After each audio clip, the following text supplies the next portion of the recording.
In this video, I want to answer the question, what is ERP? Enterprise Resource Planning.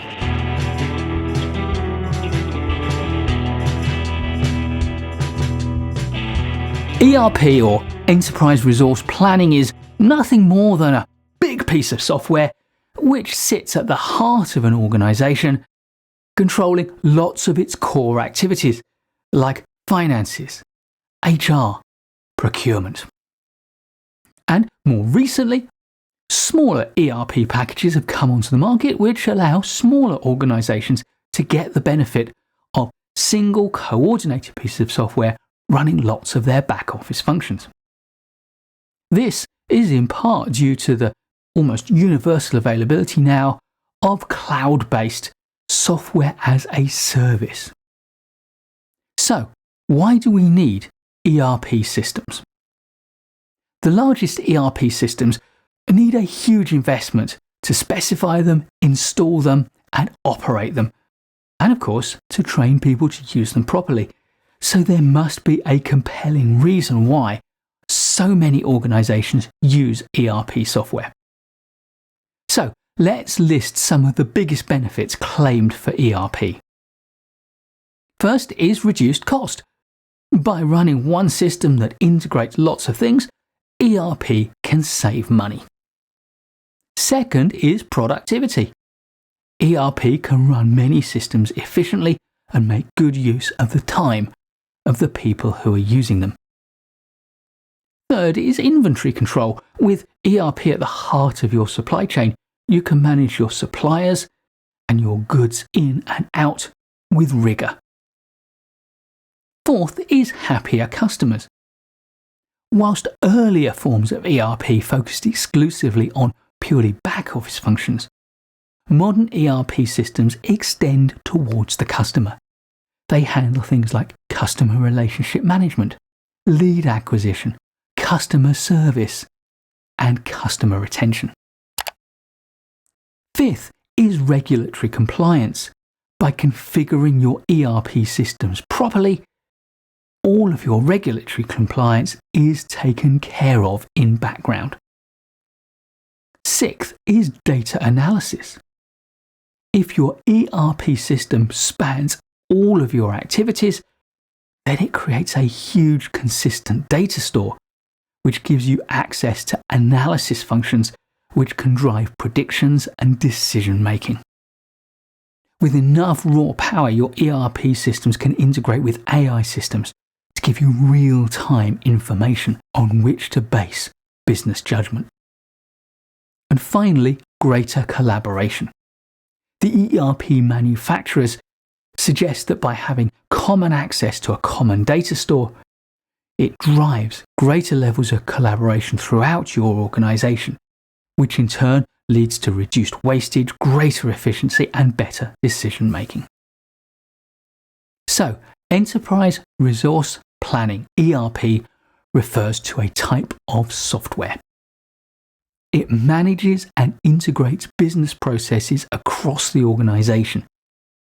So it's critical to get the processes right and then implement ERP to match and implement those processes. These processes include back office functions like accounting, procurement, and personnel management. But they also include operational processes like production planning and supply chain management. They include customer-facing processes like marketing, customer relations management, and customer service. And they also include the management of initiatives, project management.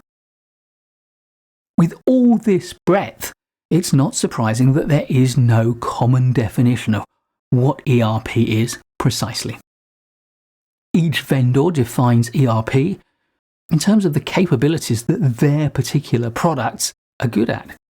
And the other problem is that many definitions are jargon-ridden and, frankly, verging on babble. As an example, I give you this one. Enterprise Resource Planning is the integrated management of core business processes, often in real time and mediated by software and technology. Or how about this one? Enterprise resource planning is a process by which a company manages and integrates the important parts of its business. An ERP management information system integrates areas such as planning, purchasing, inventory, sales, marketing, finance, and human resources. My favourite, though, has less jargon. ERP is an IT system that helps businesses run important processes such as financials, material planning, and HR. Simple. Big ERP and small ERP. ERP was initially about big organisations. However, smaller, often cloud-based solutions are now available to enterprises, organisations of any size. Big ERP systems require large teams of contractors and consultants to design, develop, and implement them, and a small army of analysts and technologists to maintain them and keep them up to date. Smaller ERP systems tend to run virtually in the cloud, and the organisation can just buy the seats it needs and the functions it needs from a menu. They buy it as a software as a service package where they specify what they need and can upscale or downscale their requirement as their business evolves. How to implement ERP. Step 1. Get a huge pot of cash. The bigger, the better. Step 2. Hire a huge team of expensive consultants and then expect that team to grow. Step 3. Grit your teeth and settle in for the long haul. Well, that's how it seemed to me when I was working for one of those expensive consultancy firms, and I wasn't implementing ERP, in case you ask. But seriously, from my experience, I think there are 8 basic steps to properly implementing ERP. First, figure out what you need to achieve and why you need to achieve it. If you don't define your requirements properly at the outset, then chances are you'll implement the wrong thing and throw all your money and all your time and possibly a big chunk of your reputation and profitability away. ERP can solve a lot of problems. The question is, which problems do you need to solve? Step 2 is project definition. Determine the scope of your ambition and set up a project team that can deliver it. Critically, pay attention to good governance because ERP projects can typically overrun and overspend if you're not careful. Step 3, evaluate your options. Once you know what your requirements are, go to the market and find out who are the key players that can deliver your requirements. Select 2 or 3 credible providers that can provide all of the requirements that you have, and then evaluate their offerings carefully. Visit reference sites and set up tests. And bear in mind the advice that my father always gave me. Measure twice, cut once. If you do your due diligence and your research carefully, you are far more likely to select an appropriate solution for your organisation. On the other hand, if you make your selection quickly, you'll have loads more time available to regret the wrong choice that you made. Step 4 is implementation. This can be a bit of a black box because that's where the consultants take over. But don't let them. Ask questions, demand to know what they're doing, understand the choices that are in front of you, and make those choices carefully. It's your business, so don't let your consultants run it. The key components of your implementation will relate to things like the physical hardware and network infrastructure, the interfaces with other systems, and this can be a technical minefield, so the more you can simplify this, the better. Data cleansing and migration of the data from your old systems to your new systems. Data backup. process customization, which can be a huge deal, both in creating the right solution for you, but also in soaking up your cash.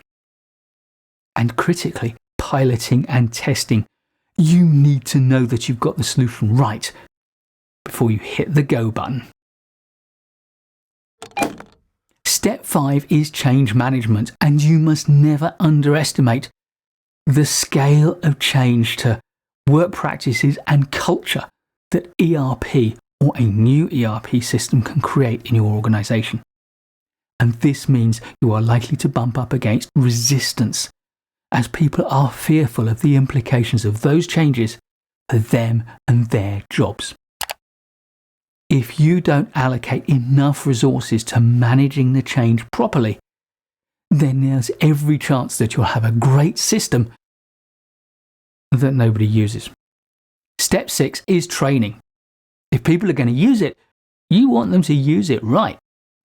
ERP systems are complex, and that means training people to use it properly, whether that's traditional classroom-based training, online training, or using a digital adoption platform to train people as they use the software in the real world. This can be disruptive, it can take a lot of time, and mean a lot of logistics. So roll your sleeves up and get it right.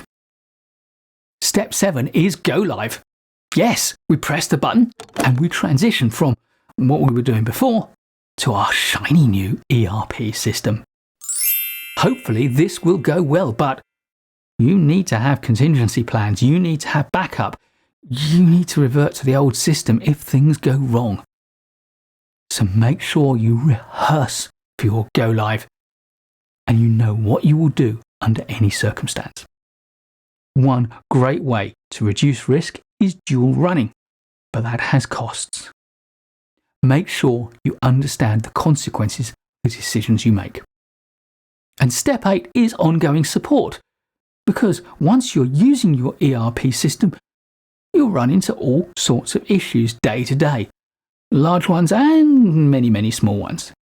You need to configure a support system which will keep your ERP running. It's kind of like oiling all the cogs in the system and keeping them properly lubricated. Finally, who are the players in the ERP world? Well, it's not my job to help you select your ERP system. You know your business, and I frankly don't know the players anyway. However, if you want to be a well-informed manager, you at least need to know the big names and who they are. The two biggest players in ERP are SAP and Oracle, who between them have something like a third of the market, particularly at the big enterprise level. Not surprisingly, Microsoft is working very hard to increase its share of the market, particularly with larger scale organizations. After that, there are many, many players. So some of the names to get to know include Sage, Infor, Epicor, and Workday. But there are very many more, each suited to different types of organization. ERP, Enterprise Resource Planning, is software that runs businesses. Please do give this video a like if you've enjoyed it or learned from it. I'll be making loads more great management courses videos for you, so please do subscribe to the channel and hit that bell so you don't miss any of them. I look forward to seeing you in the next one, and in the meantime, keep learning.